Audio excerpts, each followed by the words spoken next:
Our goal is your satisfaction. Let us show you the way.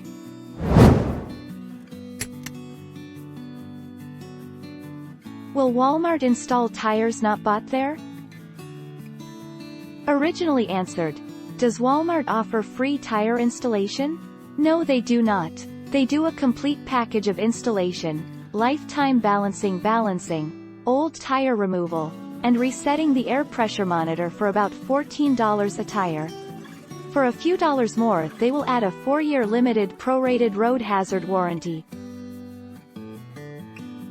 Will Pep Boys install tires purchased elsewhere?